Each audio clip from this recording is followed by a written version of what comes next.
Good morning again. I just wanted to thank everybody for coming, and I don't know if Joe Miller is here, but I wanted to thank him for the original invitation, and to Ruth, who has been very thorough in her emails to me, helping organize everything.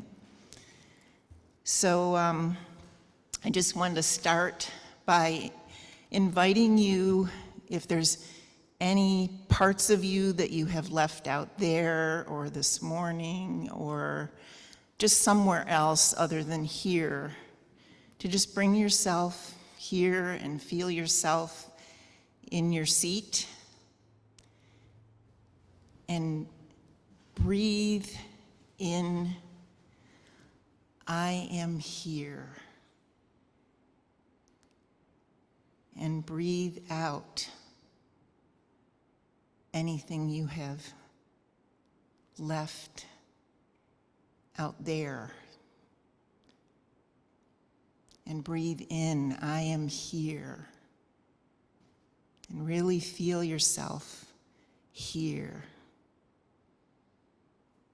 Because I'm so happy to be able to have this time with you. My mother loved telling a story.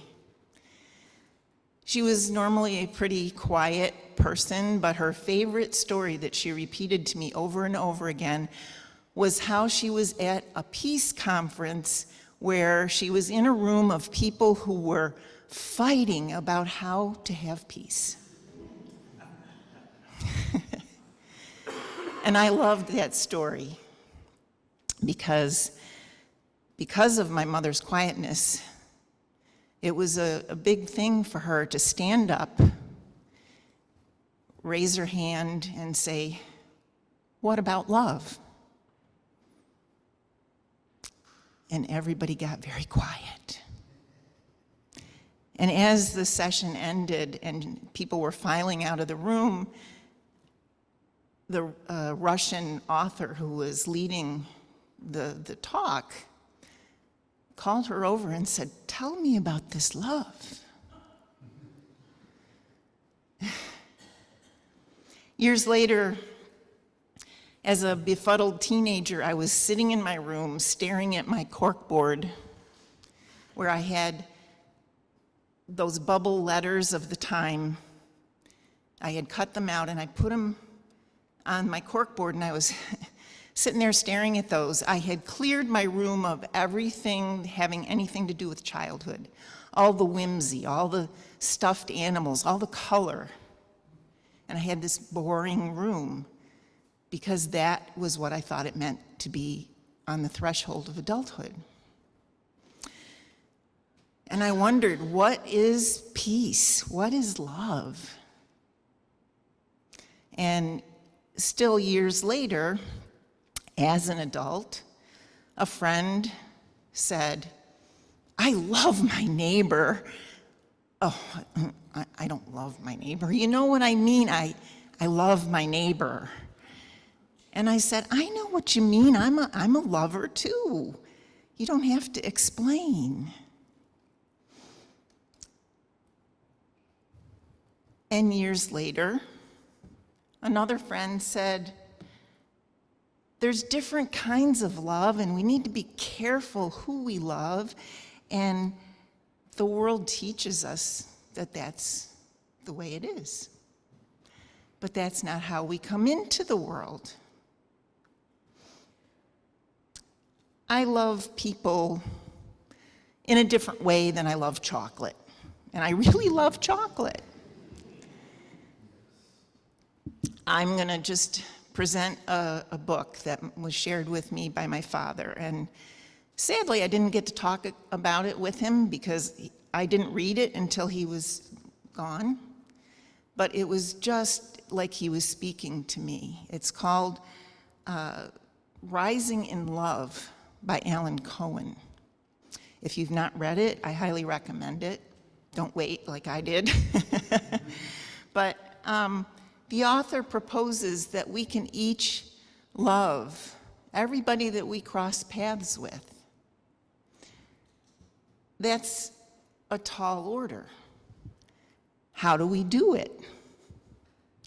I will say that the book brought me closer to seeing myself in everybody that I meet. The good and the bad, for better, for worse.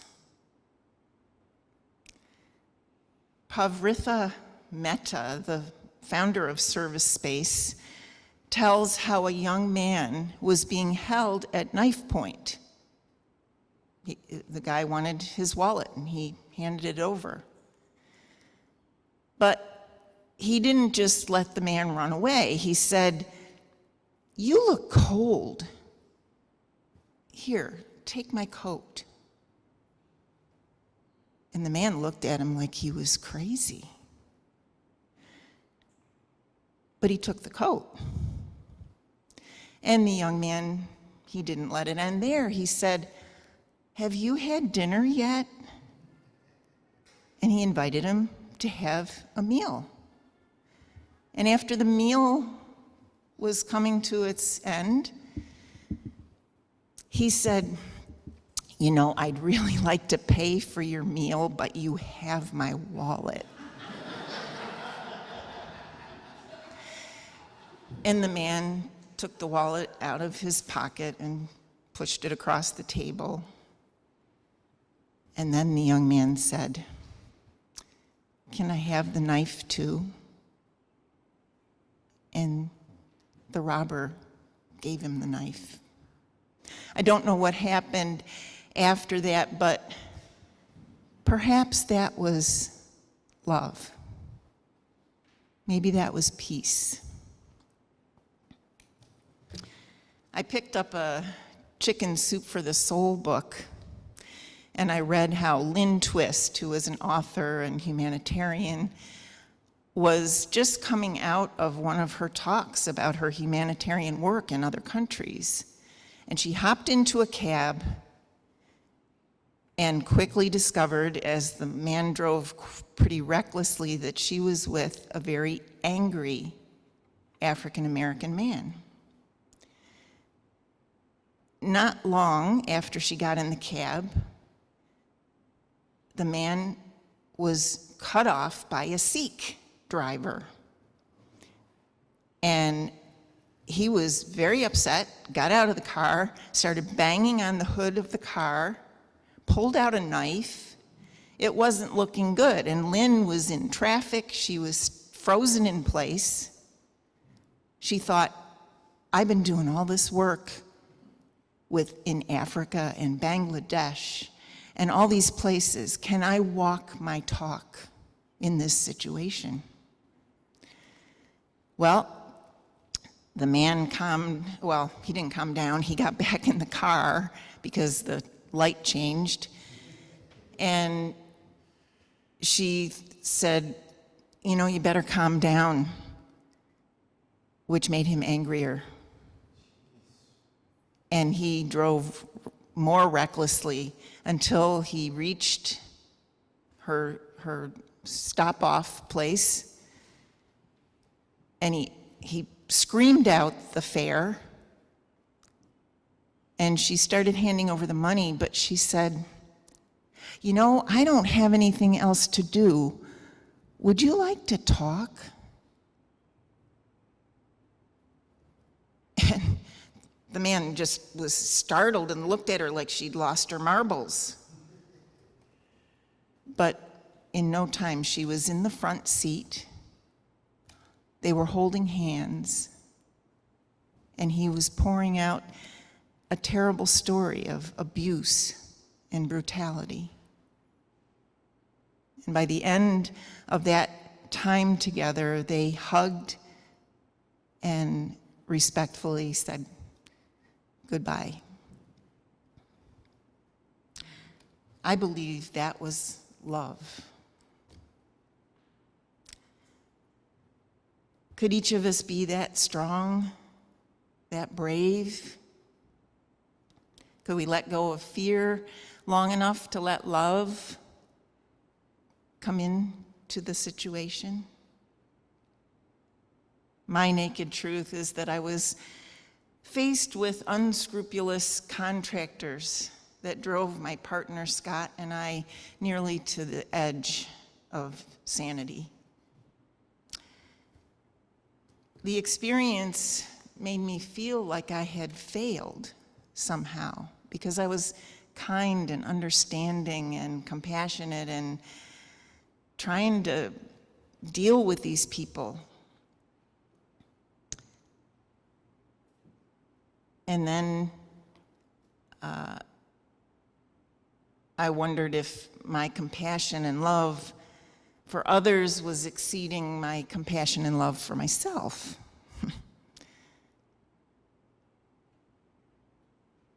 And then certain legal boundaries were crossed. I consulted some spiritual elders that I'm in contact with regularly, and they said, you have been seriously harmed and you need to do something about it.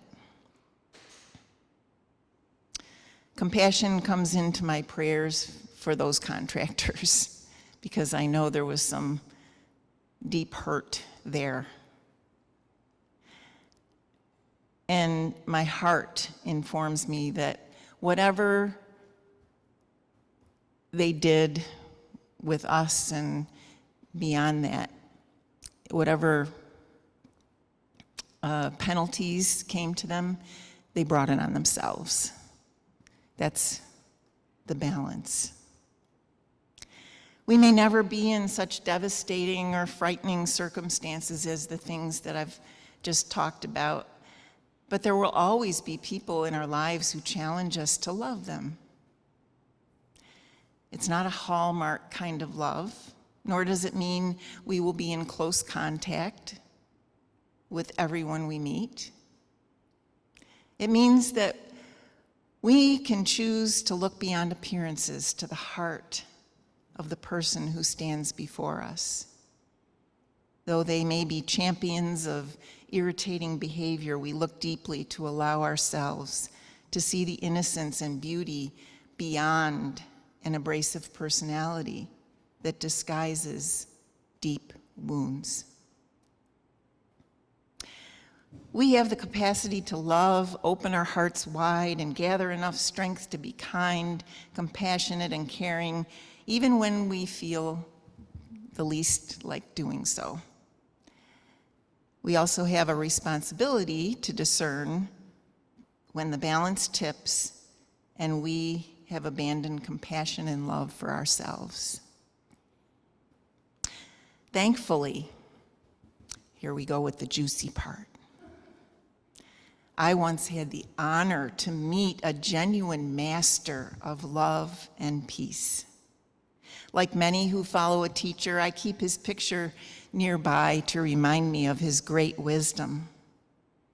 My master was the ultimate free spirit, the original free bird, if you will. We spent many enriching hours together, and I knew there was something special about him from the very beginning. I would have paid money to learn from this guy, but I didn't have to. From the moment of our first meeting, he became my official guru. He could stop an argument in its tracks with a simple no. No. We never actually discussed love or peace, but I'm certain he was an expert. Every time we met, when he saw me, his face brightened like the sun, and he threw his arms around me. And then he chanted and invited me to accompany him in his special welcome dance. He turned in circles and spun around me. He kissed my cheek or my hand with exuberance, and then he shouted, "I love you," for the whole world to hear. I knew I was loved, and he was not the least bit shy about showing it. He was completely, unabashedly, wonderfully present. On one occasion, he had a new way of showing his love.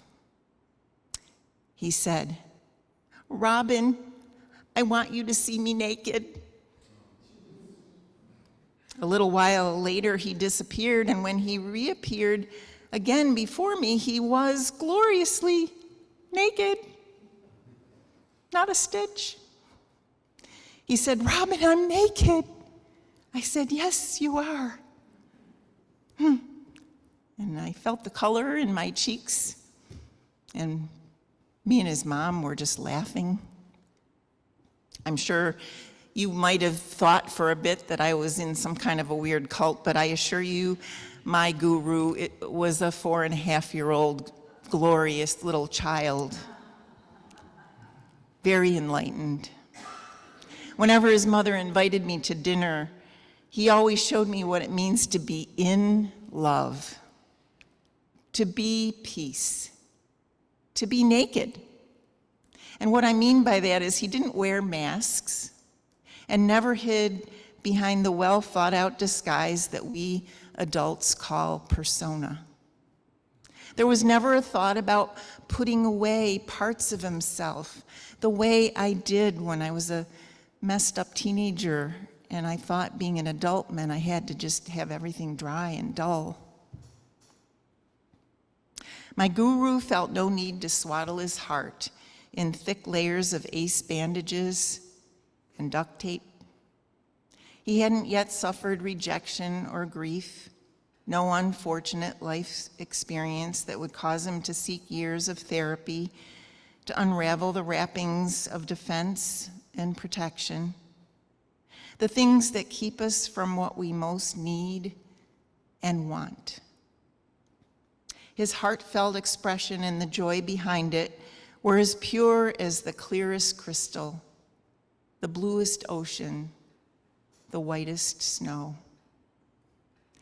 He was so comfortable with his own feelings, there was no concern about whether they were right or acceptable.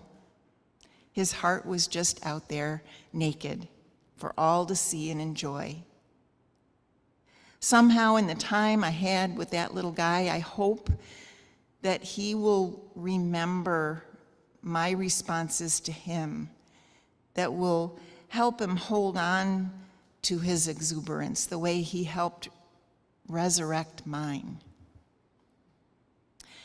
Maybe as he has grown and experienced life, memories of our time together will remind him that it's not worth binding up our hearts after the world has its way with us. As the poet Rumi says, I don't want learning or dignity or respectability. I want this music and this dawn and the warmth of your cheek against mine. Thankfully, there are many of these masters walking the planet.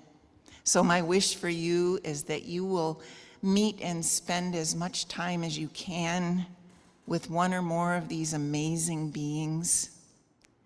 On this day and all days, in the words of my greatest teacher, I want you to see each other naked, to be divinely your most vivid self. I want you to know how happy I am that we've had this time together. How I feel bright like the sun to see you all here on this beautiful summer day when you could easily be somewhere else. Again, Rumi says it well. I was sleeping and being comforted by a cool breeze when suddenly a gray dove from a thicket sang and sobbed with longing and reminded me of my own passion. I had been away from my own soul so long, so late sleeping, but that dove's crying woke me and made me cry. Praise to all early waking grievers. Come to this street with only your sweet fragrance. Don't walk into this river wearing a robe. Paths go from here to there, but don't arrive from somewhere. It's time now to live naked. Thank you for listening. I invite you now to join me in singing the closing hymn, number 6, Just as Long as I Have Breath.